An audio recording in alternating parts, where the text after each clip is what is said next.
течение недели в тюрьме на территории оккупированного Китаем Восточного Туркестана умерли две сестры в возрасте 33 и 35 лет и 75-летняя женщина. Согласно новостям в РФА, сообщалось, что в тюрьму Гюльджа-Байколь привозят женщин-заключенных со всего Восточного Туркестана. Количество заключенных очень велико, и за 6 лет, особенно за последний год, наблюдается ухудшение состояния здоровья заключенных в этой тюрьме, в связи с чем увеличилась смертность. В публикации упоминаются имена сестер Малик и Марзия, которые умерли на прошлой неделе, и то, что они родом из деревни Ариастак в районе Кюльджа. В беседе с РФА медицинский работник женской тюрьмы Байколь, работающий в тюрьме уже 8 лет, рассказал, что болезни возникают у заключенных каждый день, но когда возникает серьезная ситуация и они не могут работать, тогда лечат до 20-30 пациентов в неделю внутри или за пределами тюрьмы. Известно, что в женской тюрьме Байколь в городе Кюльджа, построенной после массового похищения людей в 2017 году, находится не менее 10 тысяч женщин. Член Конгресса США от штата Миннесота, член Палаты представителей Ильхан Омар назвала массовую эвакуацию более 1 миллиона человек из домов в Газе этнической чисткой.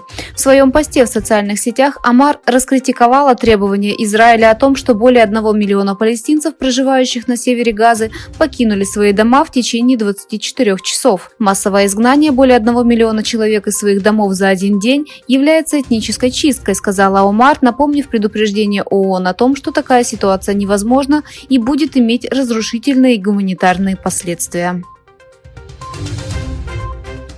Итальянская полиция заявила в среду, что арестовала 33 китайца, которые отмыли более 50 миллионов евро от имени Ндрангеты и других группировок, занимающихся незаконным оборотом наркотиков. Органы финансового надзора Италии сообщили агентству Reuters, что операция против китайских брокеров по отмыванию денег выявила связи между Ндрангетой и некоторыми китайскими гражданами, которые предоставляли услуги по отмыванию денег от имени других банд наркоторговцев.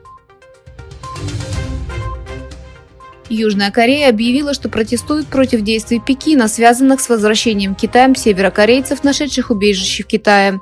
Правозащитные группы сообщают, что Китай принудительно репатриировал большое количество северокорейцев. Пресс-секретарь Министерства объединения Южной Кореи Ку Бён Сам заявил, что принудительное возвращение северокорейцев противоречит международным нормам, добавив, что Сеул считает это прискорбным.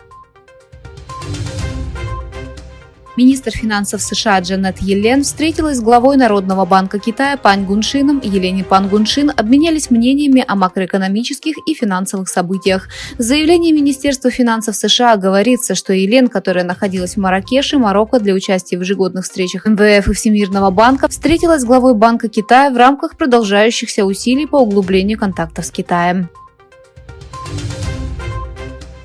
Гражданин США турецкого происхождения Cenk Uygur, известный в США своей программой «Млада Турки», выдвинул свою кандидатуру на президентских выборах 2024 года от Демократической партии. Утверждая, что Трамп обязательно выиграет выборы, если что-то не изменится, Cenk Uygur утверждал, что политика Байдена провалилась, и он не может выиграть выборы.